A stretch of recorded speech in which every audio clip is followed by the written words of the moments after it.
लेकिन हम तो अपने उत्तर प्रदेश का देख रहे हैं। जिनको हटा नहीं सकते उनका कद हटाया जा रहा है, घटाया जा रहा है। जिसको हटा नहीं सकते उसका कद घटाया जा रहा है। एक जिले में पड़ोसी जगह पर अध्यक्ष बन जाना, तो अध्यक्ष नया दे सकते हैं आप, अब विचार कहां से नया दोगे?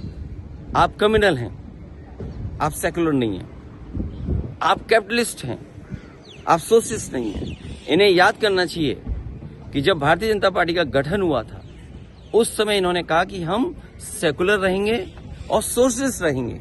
लेकिन आज जब जनता ने इतना भरोसा किया तो आप बताइए, ना आप सेकुलर हैं ना आप सोशलिस्ट हैं, आप हर चीज को बेचना चाहते हैं। सुनने में आया कि इंश्योरेंस पूरा 100% बेच देंगे। सोचिए आप, फिर नियम कैसे बनेंगे? नियम ऐसे बनेंगे कि आपको कुछ पैसा ही नहीं मिलेगा। बहुत सारी स्कीम चल रही है, क्रॉप जो इंश्योरेंस स्कीम है फेलियर है क्योंकि किसान को नहीं मिल रहा पैसा। जो कंपनियां वो माला माल हो रही हैं। आपका रुपया कहां पहुंच गया? सोचिए आप रुपया आपका लुढ़कते लुढ़कते कहां पहुंच गया है? ये तमाम सवाल है जिसके पास सरकार के जवाब नहीं है।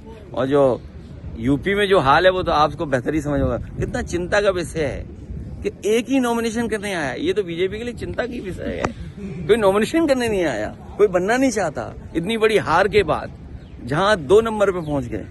सोचिए, जहां पर कितने हारे ये लोग? 43। तो अगर 43 जहां हार गए होंगे तो इसीलिए तो कोई नॉमिनेशन करने नहीं आया। ये कितने चिंता की बात है। Thank you so much. ये नाम बदलने की संस्कृति भारतीय जनता पार्टी की बहुत पुरानी है। अभी जब मैं आपसे मिल रहा हूं उससे पहले मैं एक बिल्डिंग देखता हुआ आ रहा हूं, करीब वाली नहीं, थोड़ा दूर, जहां पर प्रधानमंत्री लोगों का म्यूजियम बना है। दुनिया में ऐसा कहीं नहीं होता होगा कि दीवार के आगे दीवार, गेट के आगे गेट बना दे कोई। और हम लोगों ने तो यहां तक देखा है कि भगवान के आगे अपने नेताओं के नाम लिख रहे हैं। लखनऊ में एकाना स्टेडियम भगवान विष्णु का नाम है, लेकिन जब इन्होंने कोई काम भारतीय जनता पार्टी ने नया नहीं किया तो उसी एकाना का नाम उन्होंने अपने एक पूर्व के प्रधानमंत्री के नाम से कर दिया।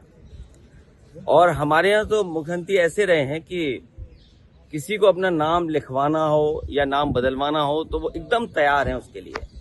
तो ये नई चीज देख रहे हैं कि डबल इंजन में अब यूपी के इंजन से दिल्ली वाला इंजन सीख रहा है। अभी तक तो दिल्ली वाले इंजन की नकल यूपी वाला इंजन कर रहा था। डबल इंजन वाली सरकारें हैं, ये दूसरों के काम अपने काम बना रहे हैं। इनके पास नया काम नहीं है। 100 दिन 125, ये कौन सी नई बात हो गई? आप तो कहते हैं कि आपका बजट न जाने कहां पहुंच गया, पर कैपिटा इनकम बहुत है, आपकी इन्वेस्टमेंट बहुत आ रहा है, तो आप ड्रीम क्यों नहीं बढ़ाते हैं? आप कम से कम 200 दिन करिए।